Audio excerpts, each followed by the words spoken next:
everything's coming up greener. Here's Harold Matthews. He is the Garden Doctor.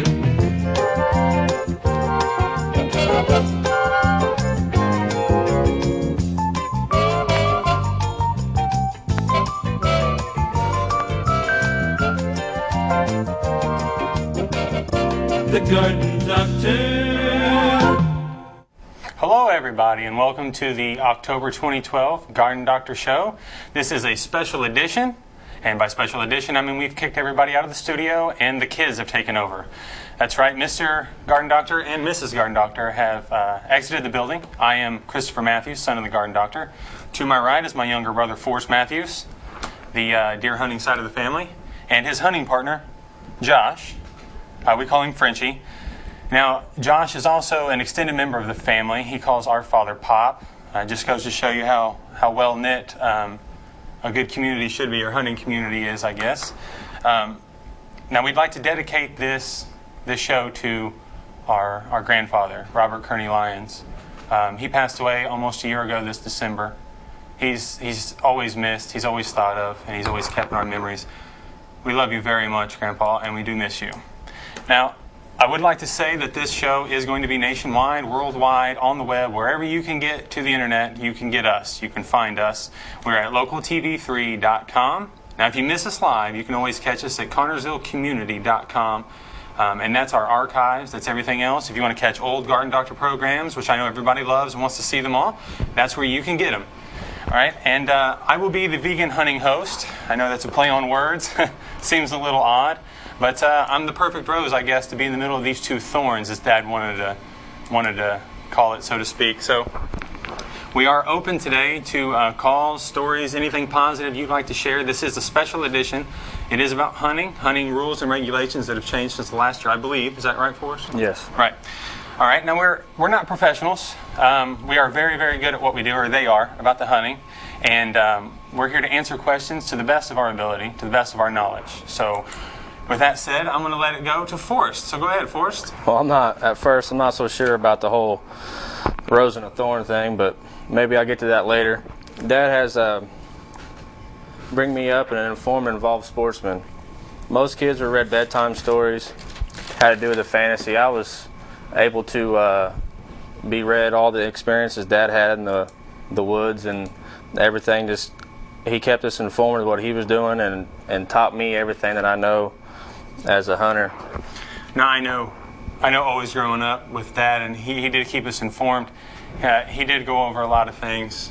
He always kept hunting safety, rules and regulations, and how to act and how to be to other people in the woods. Yes, and he was always real big into looking at the Indiana rule book and the regulations and stuff, going over them. And if he had any questions or anything that he wasn't for sure, he'd make sure he'd find somebody to answer that question for him. And now, since we've grown up, and now it's up to me and Josh ourselves to be able to go out and learn all this from the hunting and trapping guide and know the rules and regulations for ourselves, and that is for you guys too. If you don't know the rules and regulations, you might not be able to go out and successfully fulfill your game or anything, because if you don't know the rules, you might be doing something illegally and you don't even know it yet, and you might get in trouble. Now, do you know where they can go to find these rules? I know, is there probably a website you could go to, Indiana Deer and Game, or you can also get your hunting guides at your local we all have one. At your local sporting goods store. And it's best to have, like you said, to read all these, because every year the rules could change. I mean, year to year it could be something different, and you want to make sure you're caught up on it. Now, do they offer classes for anything like this? Do you guys know of any classes they might take? Yes, soon. If you're a younger kid, you'll have to take a hunter safety course, and they'll explain this all through you and get in detail.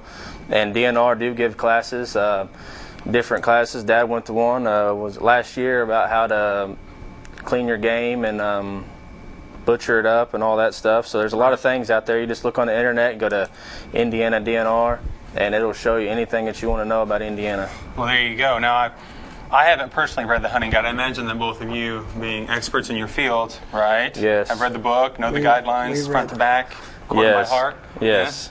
All right. Have you found any useful information in there for us? I know there's a lot of pictures, so I know that you guys have probably been able to at least look at the pictures. I don't know. If it's got pictures in Does it. it? Oh, Josh is saying. You're on it. All right. I'm more of a picture kind of guy. Yeah, I've counted pages and many, and half of them are pictures and pages. Yeah. So Well, that's good. I'm glad that you're counting some of the pages then. yes, I've Getting counted a through few of some them. pictures. All right, now, I've always been told from the very beginning, when it comes to rules and regulations, you always want to follow the advice of people that have been there and done that before. Conservation officers are the same, park superintendents, park rangers. We always want to respect them. They're out there to enforce against the people that are taking advantage of the rules. They're not here to confiscate anything that we've got or to be harmful to the hunting or the fishing process or just enjoying the parks in general.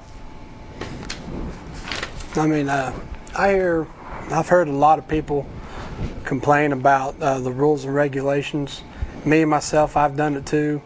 But as our part in hunters, the meetings that they have for these regulations, as a hunter, we should go to these and be at the meetings to listen to all the new rules because we can voice our opinion.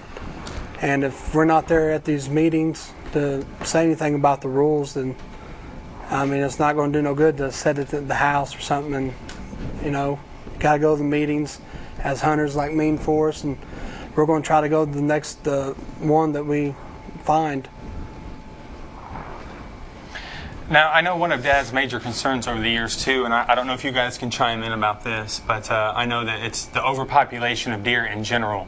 As a vegan, I'm not on the hunting scene as I used to be. I was brought up in it, and I grew up in all that, and my views have changed a little, but I still have the utmost respect for my family, their choices and everything. But I know that my concern still is on a conservation level. A roaming wild population of deer I know is harmful to my garden, to many farmers' crops and everything. I didn't know if you guys had anything else to add to that or to... Yes, the DNR will go out there and they'll estimate how many deer we have per county and stuff, and they're trying to lower the doe to buck ratio down for us, so if people that have gardens and we have a better, we'll have better quality and better numbers of deer in Indiana. Yeah, I mean, it hurts the whole ecosystem, I know, for a fact. Just having too huge of a population, the food that they eat takes away from food from everything else. Us in general, squirrels and other small rodents and everything that can't find their food for the winter. I know the deer are overpopulated, and that is one of the problems that we are facing in the state parks, at least. All right, so we're coming to a caller. We already have a caller. All right, well, let's go to the phones, everybody. Go ahead, you're on the air with the Garden Doctor. Son of Garden Doctor. Hello? Hello? Yes. Hi. This is Annie Rita up in New Hampshire. Hi. Well, hello, how are you doing, Rita? Oh, for God's sake, now the dogs want to bark. Of course they do, that's perfect timing. Happy birthday. Oh, well, thank you very much. Yes, today is And my birthday. Forrest, congratulations. Thank you. And I want to, tribute to your grandfather. I didn't know him that well, but I heard a lot of stories, and it sounds like he was a wonderful man. Thank you. He was. Okay, and I'd like to share a little thing with you guys. Of course, you know that my son was deceased 2 years ago. Yes. And he had two stepsons that he was raising. One of the stepsons got a 6-point buck up on where my son's ashes are placed up on the hill. Really? And I think that is just awesome. Yeah, that's a big deal in New Hampshire. There's not very many deer up that way. No, I know. Yeah. I know. Just to see a deer in New Hampshire is quite an amazing feat. You're doing a good job, Thanks. and I'm very proud of all of you. Thank you. Well, thank you for calling in, Rita. We definitely miss you and hope to see you here soon. Hope to see you soon. Bye-bye. All right. Bye. Bye. Love you. Well, that was really nice. Yes. A nice little family call. That's some of our relatives in New Hampshire. And And up there in New Hampshire, it's completely different from down here. If that kid killed a 6-point buck, and that's a big deal. Dad, you can go up there on fresh snow, and you Go ahead and finish what you're saying. And you can go through there and then miles without catching a deer. That is for sure. But we have another caller. So. We do. Thank you very much, Forrest. Go ahead. You're on the air with the Garden Doctor's family. Yeah, it must be the Garden Doctor's family because this is the Garden Doctor. Hey, I thought we Dad. kicked you out of here. I told you to get out of here. Very proud of you guys. Thank you very much. Doing a fine job. Just keep it up. Thank you. Appreciate it. Love you. Love you. Hey, Christopher, happy birthday. Thank you. Thank you, Dad. Bye. Bye. Bye. We got to keep the boss happy, everybody. Yeah, so now where we left off at? All right. Well, I think where you left off, you were just talking about New Hampshire and different guidelines and everything. Yes. I think we could go right back into. Oh yeah, I was wanting to tell everybody about the problems of deer, like Chris was talking about before. In Bloomington, Indiana, they're having problems with deer around the in town and stuff, and they're going to hire basically. Are they poachers and trappers? Yeah, basically, well, not poachers, but they're just going to. Unsportsmanlike kill the deer. Yes, basically they're going to bring in snipers basically to kill the deer because they got to kill so many. They're going to bait them and they're going to kill them and harvest that animal to help out the state because there's just so many deer out there that they can't really do anything else. The hunters might not be able to harvest as many deer as they need, so they'll probably end up still having to do it. So it's a bad thing, but you know, if we get out there and start going to meetings, we might be able to have some voice in this. So just make sure you guys go to the meetings and really be in and send letters and emails and talk to whoever and really stay tuned in with the DNR and what we're doing in Indiana. Yeah, and the point he's trying to make is that he's trying to respectfully eliminate this deer problem that they're having. He's not wanting to go in and bait and kill and inhumanely just take out a bunch of animals. We got a call. Again, we have another caller. We're doing very well tonight, I guess. Yeah. Go ahead. You're on the air with the Garden Doctor family. Hey, awesome. Happy birthday, Chris. Well, thank you very much. And Forrest, I love you. I love you. Who is this? I'm not sure yet. I think it might be, It scared me a little bit. Sue. Huh?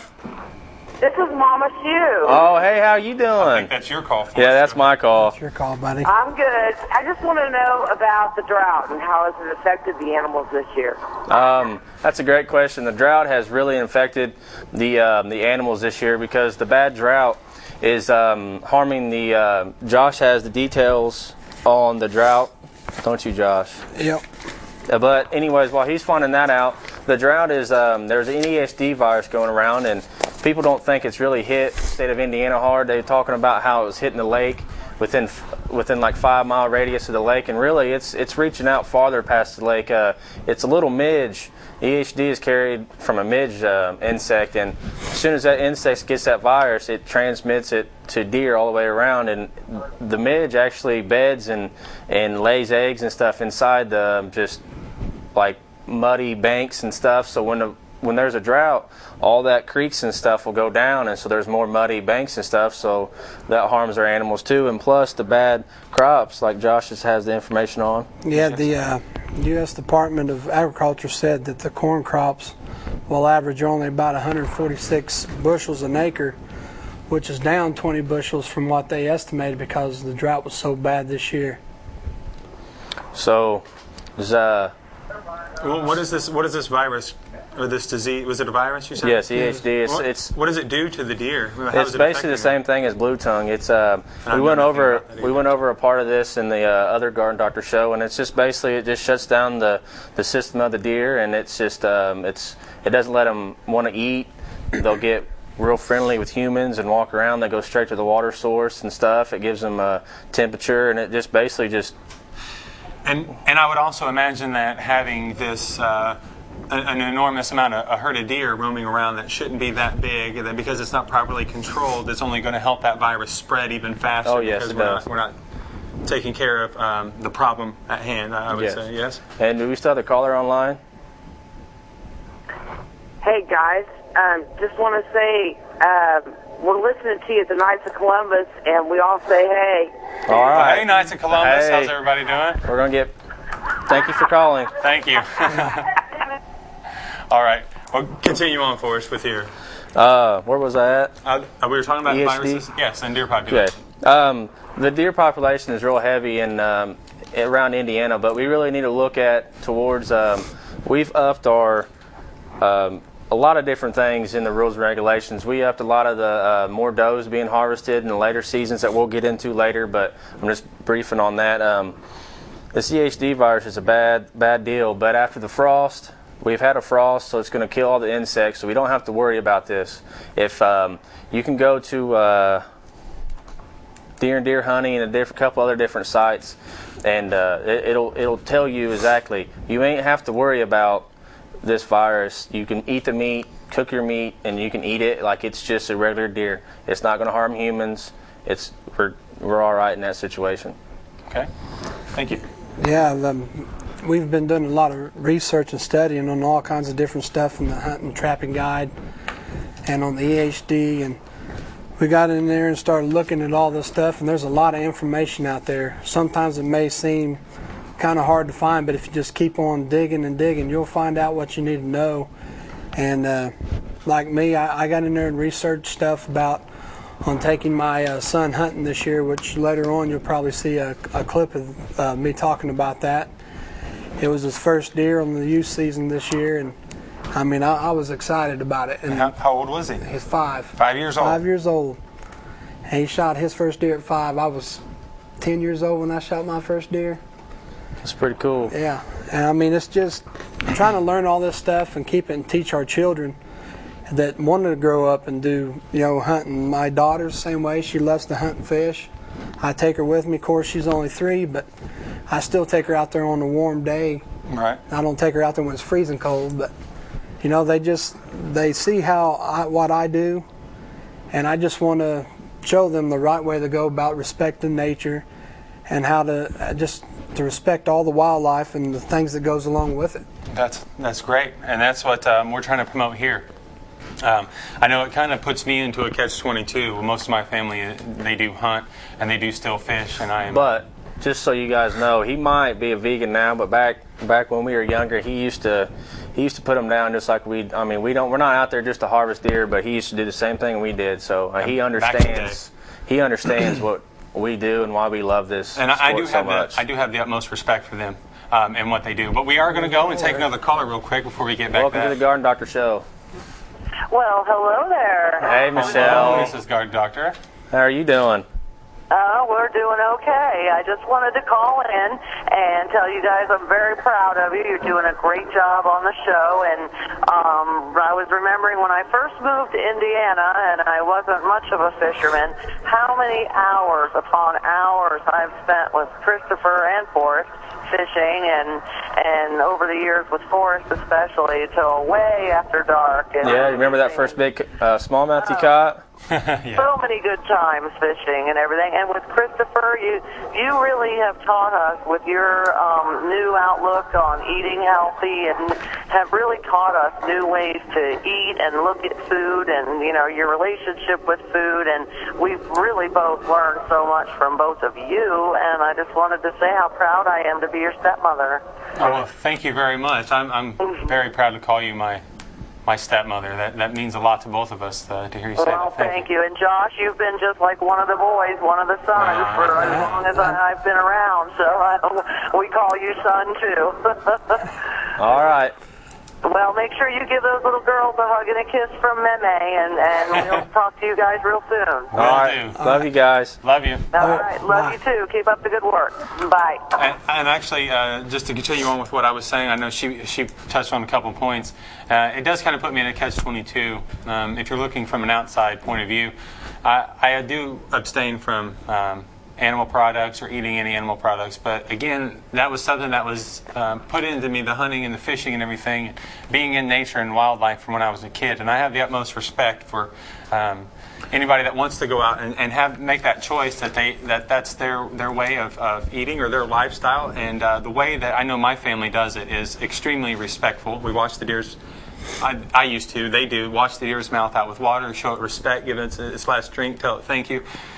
Very, very respectful, and I can only appreciate that, and that's why I agreed to do this show, because I do agree and respect the way that they go about theirs. It's all just a choice, that's all. And as being respectful and stuff, we love, as Christopher's been into it, Josh, me, Dad, my grandpa, and many other friends and families been into it. We like to bring people down that hasn't hunted, or like to hunt but don't have no place to hunt. We bring them down. As me and Christopher's kids, we remember our bedrooms will be in the far end, and we'd have to walk through 10 people, and they would, we'd step on this person, and they'd roll over. No big deal. It's all about having fun. We want to make memories for everybody. Yep. And just don't be scared to say, hey, I've never hunted before. You want to take me hunting? It's just get out there and enjoy. It's not about killing. It's about just out there loving the game. My wife gets mad at me all the time because I'd rather take a camera out there and just film and learn than instead of harvest. But we have another caller. All right, Josh. Welcome to the Garden Doctor Show. Very nice. Want to hear this? Yeah, I'm calling about this about the deer.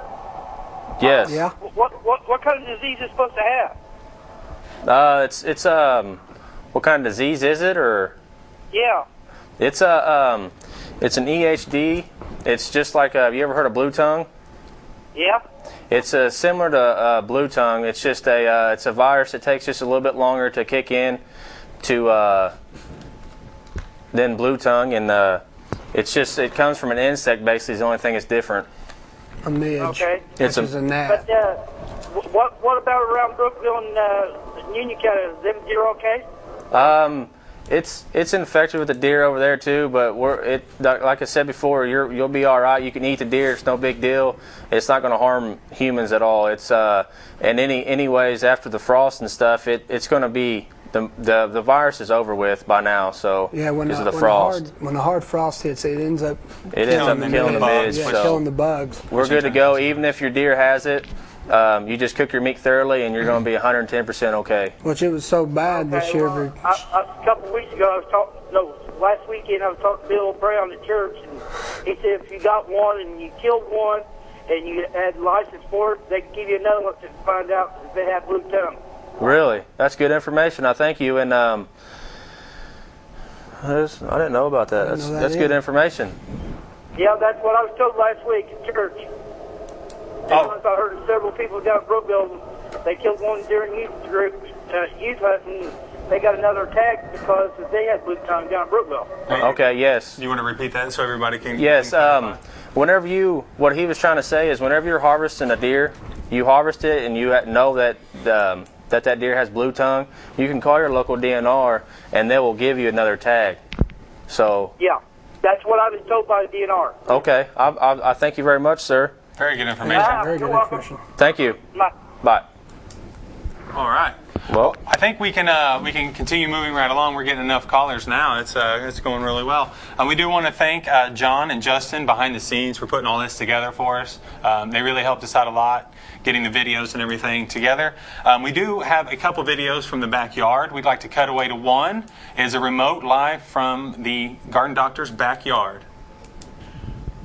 Hello, everyone, and welcome to the home of Harold Matthews and my lovely wife, who's in the house right now cleaning up. And that's where I should not say that that's where women are supposed to be, because I could get in big trouble.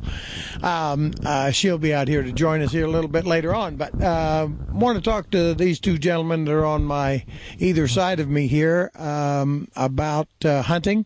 It's that time of the year. I've already been out in the woods. As a matter of fact, Josh has already collected a deer this year, and Forrest has had some opportunities that he chose to pass up on. But I want to talk to them a little bit about some personal stuff about hunting, and then later on, the show that you're going to be watching is going to be about the rules and regulations of hunting and fishing. Josh, I want you to talk a little bit about this experience that you had with your son this year, the very first time, and about the importance of the heritage of hunting and taking your family hunting. How many kids you got? I got two. Boy and a girl, right? Yep. And are you going to take the girl hunting also? Yeah, she's She likes it too. I had to go out and buy her a pink bow and everything. She gets out there with us. Well, I want you to tell about the hunting experience that you had with your son, and then Forrest, I'm going to switch over to you, and I'm going to ask you some questions, some personal questions about the hunting experience. Talk about that hunting experience that you had with your son. Well, it was the 2012 youth season, and we was out on my father-in-law's place, and my boy loves hunting. I've been taking him ever since he was about 2 years old with me in the woods. He just loves it. He's been going with me and Forrest, and been practicing with him. It started out with a bow. I went out and bought him his first bow. He's pulling back 30 pounds at 5 years old, which is pretty good. Yeah, it's very good. We had him out there. Me and Forrest had him out there. Forrest bought him the bow for his first birthday. And we were out there practicing with him every summer, even during the fall. He'd get out there and shoot with us. And he'd just build his arm strength up, and he's pulling back about 30 pounds. But this year we took him out and was teaching him. Last year we started showing him how the right way to handle a gun. Because a lot of people say, you know, he's 5 years old. But, you know, it's not like I let him go out there by himself. You know, you got to teach him. You got to show them how the right way to handle a gun, load a gun, the way you carry a gun out of the woods or the way you carry them in the woods. But we took him out this year, and he shot his first doe, and it was just an awesome thing. I mean, I was more excited than I think what he was. It was just, I mean, that's something I'll remember for the rest of my life, and I know he will too. Yeah. And that's all he talks about now. He's ready to go out there and kill him a buck now. He can't wait till November rolls around for firearm season. Now, 5 years old, that does sound quite young, and to be honest, my children, I did not release them or turn them loose to do much hunting till they were around 9. But we did do a lot of traveling in the woods. I did take them with me hunting and everything, and it depends on the individual. It depends on the child. It depends on the maturity of that child. It depends on the parent too, how comfortable they feel. So more power to them. I'm sure Josh was extremely safe, and his concern was that they both have a quality experience, because it's very, very important that first experience in the woods be a positive one, not a negative one, because it can turn negative if you're not careful. If you're taking someone into the woods hunting for the first time, think about the conditions, think about the weather, think about whether it's icy or you know, try to take them when it's a nice, pleasant day. Don't take them out way before daylight and freeze them to death. Take them in the afternoon if at all possible, so that they're meeting you somewhere and you're taking them into the woods for the first time to experience the good part of the hunting, not the rain and the ice and the sleet. And we've for as far as the three of us here, we've all hunted in those conditions quite often. Now, Forrest, you grew up in a household of hunting. I was hunting long before you came along, and took you with me at a very, very young age. But what was your first experience that you can remember in the woods? I know the first deer that you got was right here on this farm, and boy, you were pretty excited about that. But what is the first thing you remember? Was it going before you were hunting? Do you remember when you and Christopher called the buck in back here, and you were doing the rattling, and I was setting up in the tree up above you?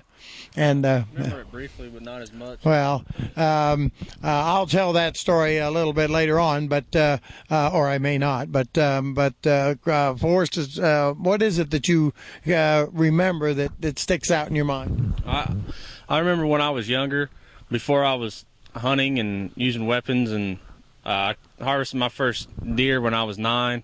But before that, we'd always go out to public land, and Dad and my grandpa would always have people come down and hunt, and we'd go out, and I remember, you know, going around the woods with them and setting people up and driving deer to them, and helping them drag deer out, helping them gut their deer and hang them and butcher them, and just paying my dues and earning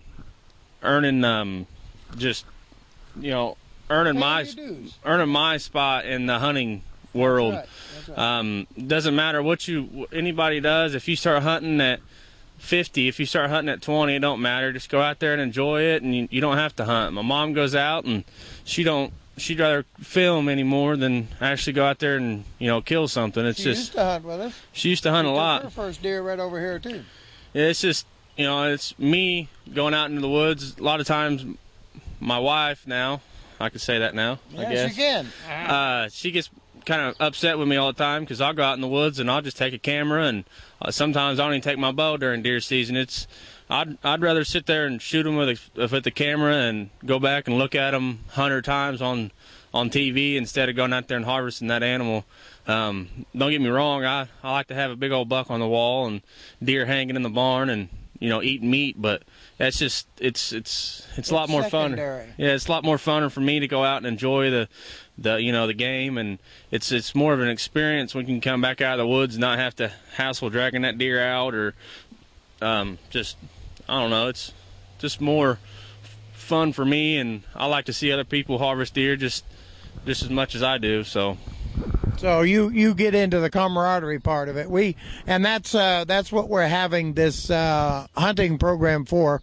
For about 20 years, I had a very dear friend hunt with me, and we want to dedicate this show to him. Yes, my grandfather, he passed away November the 23rd last year, and we dedicated Josh's deer to him, and it's really hard for somebody like that to pass away, and you just got to keep got to keep going and keep hunting, and and somebody like that's always going to be with you, and you just keep going and keep your head high. And tell him his name. Robert Kearney Lyons, and he did a lot of good things for the hunting world, and he really tried, but I mean, it's everybody tries and everybody succeeds, and some people just you can't get above the big people, and it's probably everybody has been through that. So we want to dedicate this show to him, and we hope you tune in. Thank you very much. And welcome back from the backyard, everybody. We did have a caller right before we went, and we're going to try to get to him if they call back. So we're going to continue on with the show and get into a little bit about us growing up, maybe some kids getting into the woods, things like that. I remember going to 3D shoots. It was probably one of the funnest things of growing up with Dad. We went and traveled to a lot of 3D shoots. Really got into it when we were a kid, and that was part of the respect that we learned of carrying weapons and bows and how to go about walking with them in the woods and so on. My daughters, I have 2 daughters, they aren't into the hunting scene, but we are very wilderness savvy, and we are outdoors all the time. So I know that growing up, those experiences that I had really led me to get them outside and duct tape them to a tree, hang them upside down, whatever I had to do to get them out there. They're out there. And, Josh, you were talking about your son, yeah, correct, earlier. We have a caller. We have a caller, so we'll get to your son in a minute. Welcome to the Garden Doctor Show. Yeah, Christopher. Hey, how's it going? Yeah, I just wanted to call, tell you guys you're doing an awesome job. Thank you. Thank you. Appreciate it. Is that Eddie? Yep. How you doing, Eddie? How's it going? Uncle Ed, Southern New Hampshire, right? All right. Man, we got a lot of people from New Hampshire. It's great to hear from you guys. Yeah, well, we miss you guys. Just wanted to tell you guys doing an awesome job, and it's a great tribute to Grandpa Kearney. I had the distinct pleasure of hunting with him, and it was great. And I'm sure he'd be very proud of you guys, or probably is very proud of you guys. And I also wanted to ask you, heard you earlier, I've been watching your show ever since you started, talking about, getting people interested in hunting. Does Indiana have the apprentice program, or have they put that in place? Yes, they do have the apprentice license where you can take youth. You're allowed to get an apprentice license for 3 years, and then after that you have to take the hunting education course. So yeah, they do have the apprentice license up here. How long do they let you do your apprentice? See, New Hampshire has an apprentice license. You're allowed 1 year. You can take anybody of any age as long as they're with a legally licensed hunter or a legally licensed person. And yours is, what'd you say yours, 3 years? Ours is 3 years. 2 years. Yeah. I just was curious. I wasn't sure if you had that apprentice, because that to me is a great way of getting never hunted, or people that are, think they might be interested but don't want to go through the whole step of the hunter's safety until they know whether they like it or not. Yeah. It was a great question. Yeah, it was. Thank you very much, Uncle Ed. Well, you're welcome. Love you guys. You guys are doing a great job. I'm looking forward to being back out there at some point to hunt with you.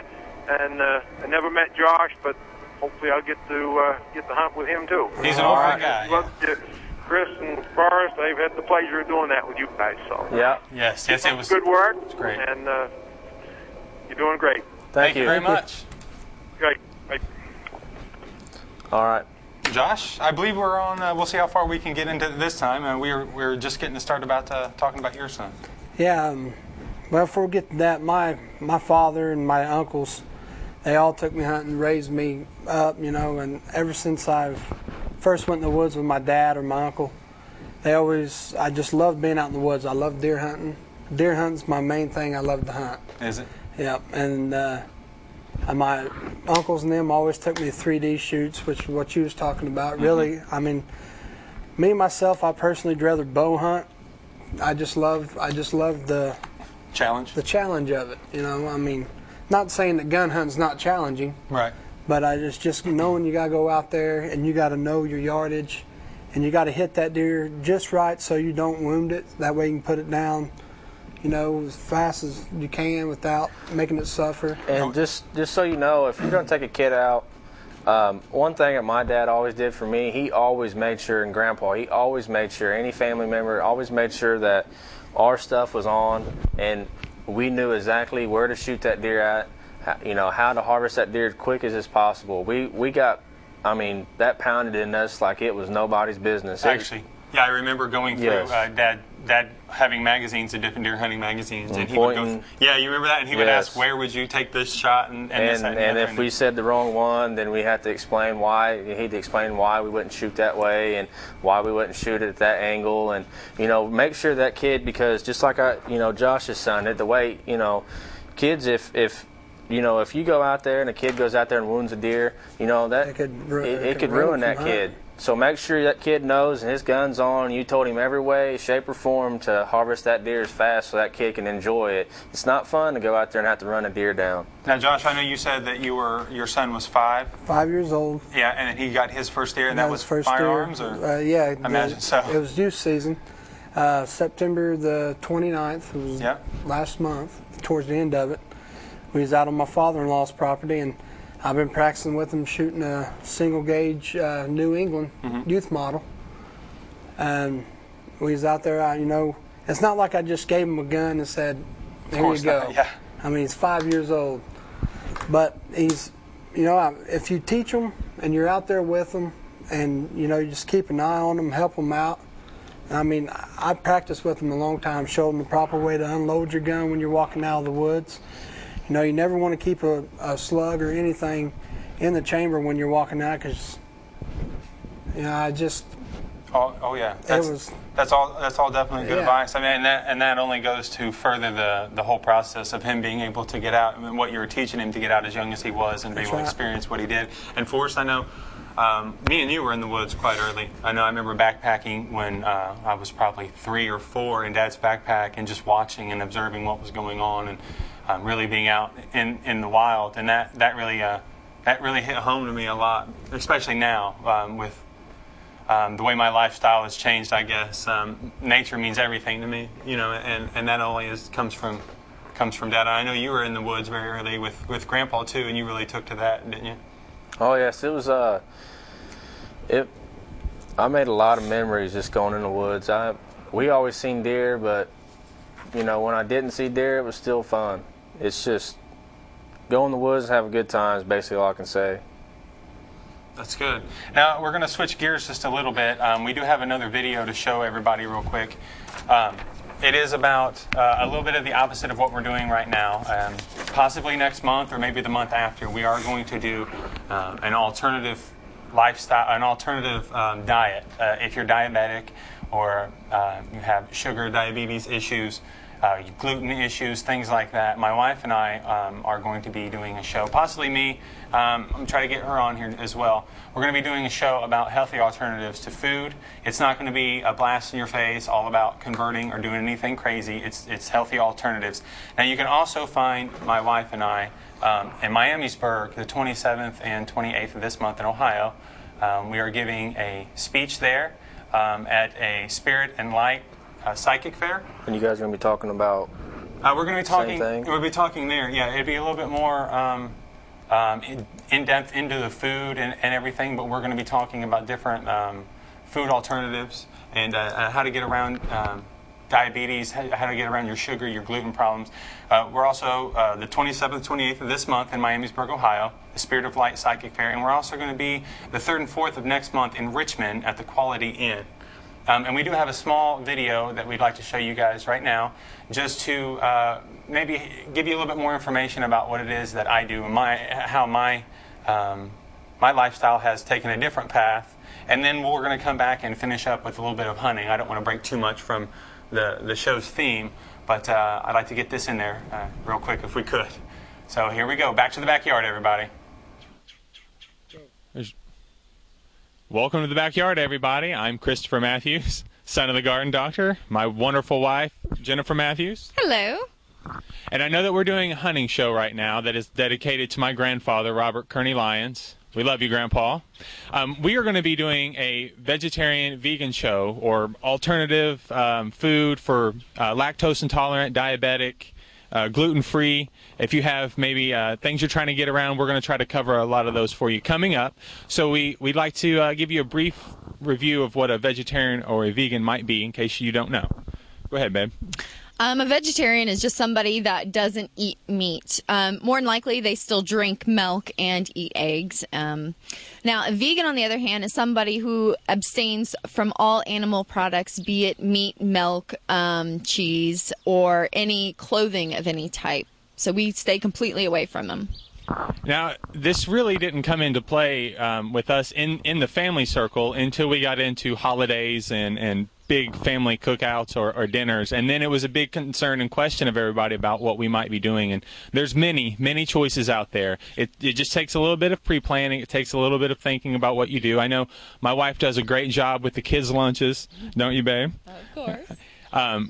We do pre-plan our oldest lunch. She is in school, but we've really found that around Connersville, if you go in and you look at the menu and you understand what you can have and what they're serving, that you can find what you need anywhere else. And I know my grandmother has taken a hold of this. She asked for some help about 3 months ago, went to the doctor about a week ago now, and she dropped 50 points in her cholesterol, dropped 7 points in her sugar, and lost 5 pounds. And has been doing great, hasn't been taking naps, has been loving it. And I know your mother has been doing a lot too, hasn't she? Yeah. My mother isn't completely vegan by any means, but she has been partially vegetarian, and she's lost quite a few pounds from this. And she's also gotten off of a couple medications, and her biggest thing is energy. She just loves all the energy that she's getting. So really what we want to talk about is just different healthy alternatives, and it's not, to be a vegan, but it's just things that you can switch in and out of your diet and just get a couple benefits. It's all about information and choices, everybody. All right, we're going to go back to the studio now and go back to the hunting and everything. We'll talk to you guys soon. Bye. And thank you, Chris. We're back from the backyard. I do want to just reiterate the 27th and 28th of this month in Miamisburg, the 3rd and 4th of next month in Richmond at the Quality Inn. You can find me and my wife at the Spirit of Life Psychic Fair. That's where we'll be at. And then we're going to get back to the main theme of the show. I don't want to deviate too much. We're going to turn it back over to Josh and Forrest and talk about, I think, your favorite guys' rules and regulations of this year. Yes? My favorite rule is they became a bundle started out this year, and you're able to kill 1 buck and 2 does. It costs $65 for resident and $295 for non-resident. And in between the October the 1st all the way until the end, and Josh is going to be talking about the end of the season, what they came out new with too here in a minute. But between the whole season, you're allowed to kill 1 buck and 2 does, and after you harvest that, you're able to get your bonus antlers tags for whatever county that you are hunting in.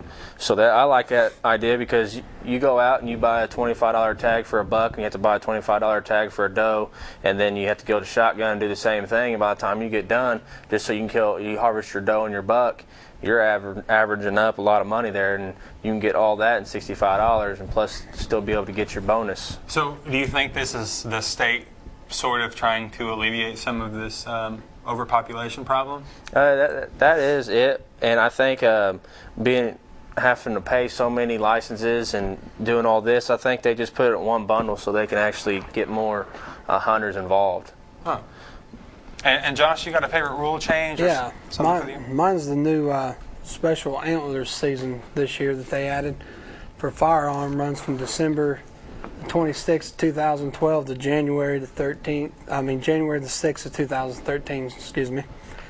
It's a special firearm season where you're allowed to harvest antlerless deer, and I think that'll help us out a lot. I mean, you'll be able to control the female population. Yeah, female population, and I think there's a lot of people out there that loves to supply their family with food and with deer meat, and leave it up to Josh to screw up the first time too. Ain't that right, buddy? Yeah. That sounds like something a little bit personal there. I think. Yeah. Might get into that off the air. Huh? Well, I know that's actually that happened to us quite a few times growing up. There were times where Dad would go out hunting, actually, or we would all go hunting as a family to provide meat for the table, back just like they did back in the old days. Yes. Now, I know these guys, they are very serious about what they do. They do go and research, like Josh said, quite a bit, almost like scouting on your in your living room, on the internet. Scouting on the internet. Right. And I know that you guys have probably come across a lot of websites, a lot of information. I didn't know if you guys had any other information or maybe websites you could share with everybody to go so they can get some more information about things. Yes, there's a lot of websites and organizations out there that you can go to that is really good for hunters. I like deerforums.com, huntingnet.com, Archery Talk. Archery Talk's a real good one. You can go on there and you can get on and go to forums and different things, and you can go on there and you can buy a lot of good stuff. My buddy uses that a lot.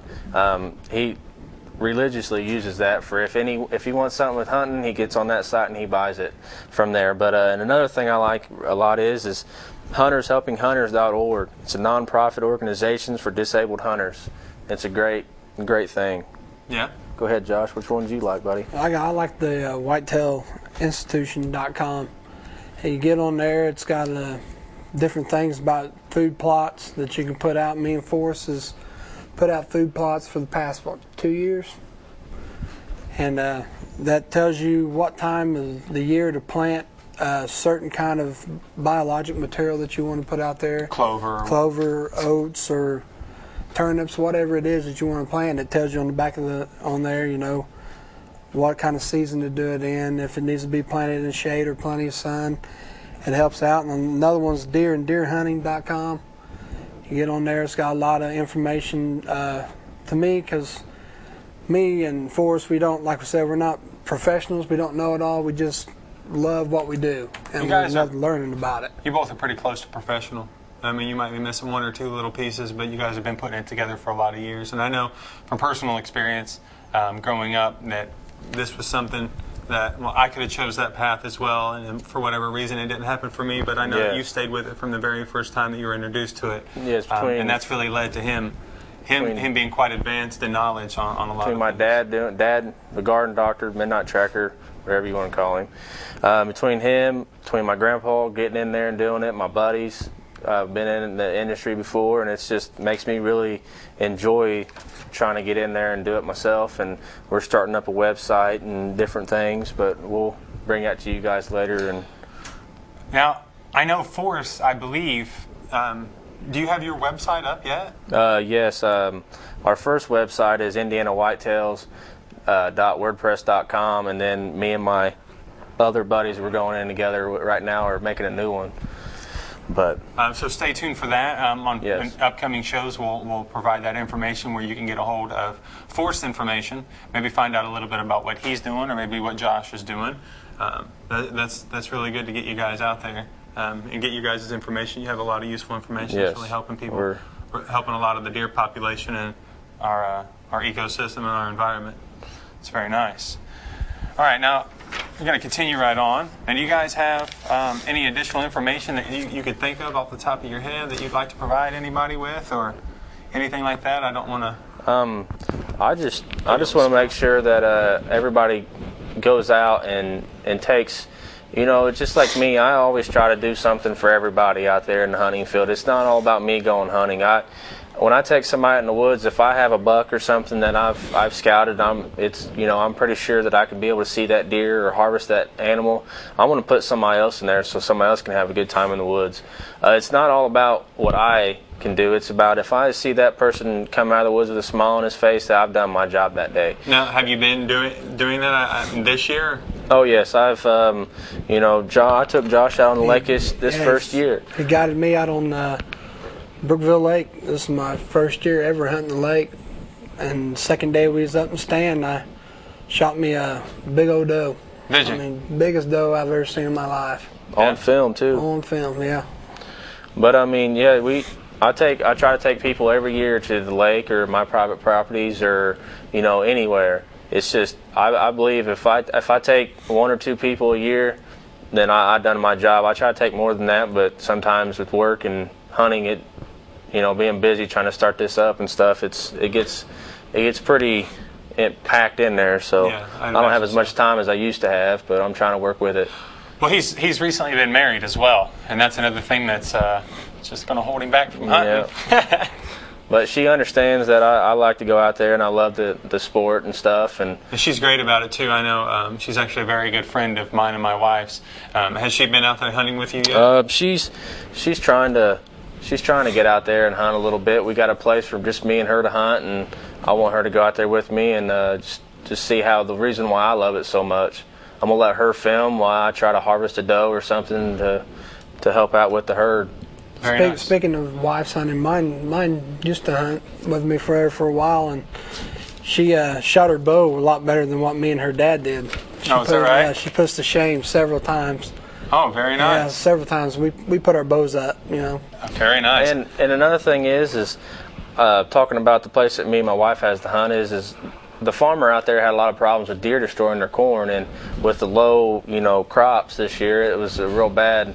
So I'm going to try to go out there as a hunter to help the farmer out and to harvest some does, and go out there and help out that farmer, because it's a deer can really wreak havoc, coons and all that stuff can really destroy a lot of corn, and can really do a lot of damage out there. If they want to bed in it and stuff, they can destroy a lot, and there's not very much out there for farmers this year to really harvest. So as our part as hunters, we need to help farmers just as much as farmers are going to help us also help them take care of the land. Yes. If farmers and landowners are nice enough to let a hunter hunt on their land, respect them, take care. You walk in the woods and you see a can or a piece of trash laying up, pick it up. If they need help putting up a fence, help them put up the fence around the property. Anything to help out that farmer or a landowner out. I mean, just to show them that you respect them and their land. That's the reason why the place that I hunt at is that he didn't let nobody hunt, because he's afraid everybody's just going to tear it up. Hunter's going to destroy it. First day I was out there, I picked up trash. I walked around. I made sure where I could park, where I couldn't park, where I could go, what the lines were, everything. Is any other hunter's going to be in here? Tree stands up. What is, find the rules out before you go in there, so you can make sure you respect that hunter, or you respect that farmer. Sorry. No, you're fine. Now, I was going to ask, you don't have to delve your little secrets or any information, but did you guys happen to find any useful hunting ground, public ground or anything this year, just by maybe searching around and doing some digging? We found some state parks, and Josh has a couple. I know Big Oaks. Is that right? Yep. Where's that? It's located up towards Batesville area. Around the Batesville area, more towards, I think maybe Versailles. Yeah, something around in that area. And you got that one, and then you got there's a whole list of them. And like I said, I believe you can get on Indiana DNR, and they got a list. And it's also in your And the Indiana Trapping Guide on a page in there, you can go through there and it's got a list of them too listed. Is that right? Yeah. Very nice. Now, I'd kind of like to wrap up the show. It is a hunting show. And we said something at the beginning about our grandfather passing away almost a year ago this December. I do want to just talk about him for a minute. We have a couple minutes left.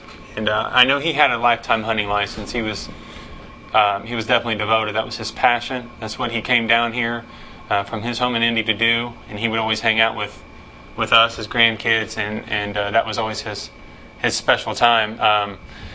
I was wanting to know, do you know anything about a lifetime hunting license now? Grandpa had one then. I didn't know Grandpa had if it's one. Still around now? Or? It's not around, and back then it was cheap. I can't remember exactly much how he paid.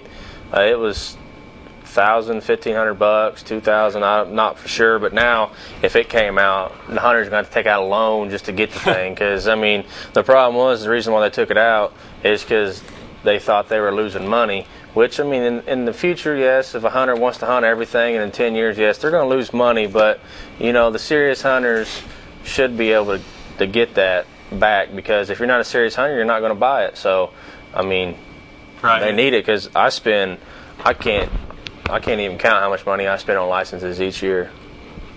Right, now do you guys, I take it then, neither one of you have a lifetime, so we're just buying regular license? Yes, we're buying the bundle license. That's why we like it. That's what reiterates your bundle license. That's why we like it so much. It's basically a lifetime. It's basically the lifetime license just put into 1 year. Right. Pretty much, but you just can't. And is that a staple? I mean, there's just the bundle program, or can you buy individual license? You can still buy individual license. You can still buy the individual bow or firearm, muzzleloader. They're like $24 a piece. You can still buy the individuals. So I take it, obviously the bundle saves you money. What's the bundle? Oh yes, if you're going to hunt all seasons, it's gonna save you. And I mean, if you're just buying your buck tag and you're hunting until you harvest your buck, or you want to just whatever, it's going to save you money, because it's going to save you. What we at, like $25 per tag? $25. No, $25 for if you hunt with early bow season, then you hunt shotgun, then you have to buy a muzzleloader license. That's 3 licenses right there, $75. So that's going to save you at least $10 to $15 plus tax and stuff. So I mean, it does. But if you want more, you want to harvest a doe, and that's going to save you probably about $80, $100. So it's definitely the way to go if you're going to be hunting all year. Yes, and that's what we're looking at. And again, the whole show was about deer population, trying to keep that under control in a humane way, talking about the disease. So if you guys have any more questions, comments, anything like that, you can always go to the website, and that was ConnersvilleCommunity.com. After the show's over, you can post comments, questions, concerns, and we can try to cover that in maybe a later show. And again, the show was dedicated to our grandfather, which we were just talking about, and we'd like to say one more time, we deeply miss him. He was there at your wedding. He's here with us now. I know my favorite hunting story was dragging out his buck up a hill. And at the time, I sort of had an aversion against spiders. And as we got to the peak of the hill, I mean, well, it was this big now. It was probably that big then. But a spider this big was sitting. You remember that, don't you? He just scooped it up, moved it out of the way. I took off flying up the hill, dropped the deer, let it fall back down the hill. And the whole time, I thought Grandpa was going to be mad down there yelling because I carried it halfway up the hill and got it up there. And not at all, man. He's down there dying, laughing. I mean, he couldn't control himself. I didn't think he was ever going to stop. And I know those are the memories I think of all the time, man. He comes up quite a bit. He's definitely going to be missed. So we miss you, Grandpa. We love you. And the show was dedicated to you. And the next time, I believe the Garden Doctor will be back the next time. And things might be returning to normal. We'll see how well everything went. We might kick him back out again and do a special show again. You guys all right with that? I'm down with that.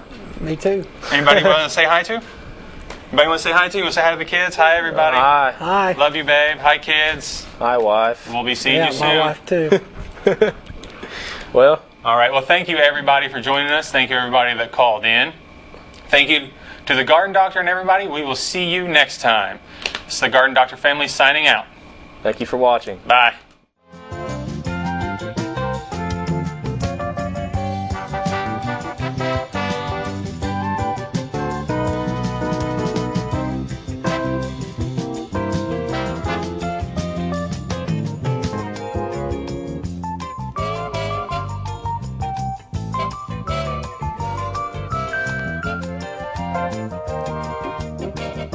The Garden Doctor.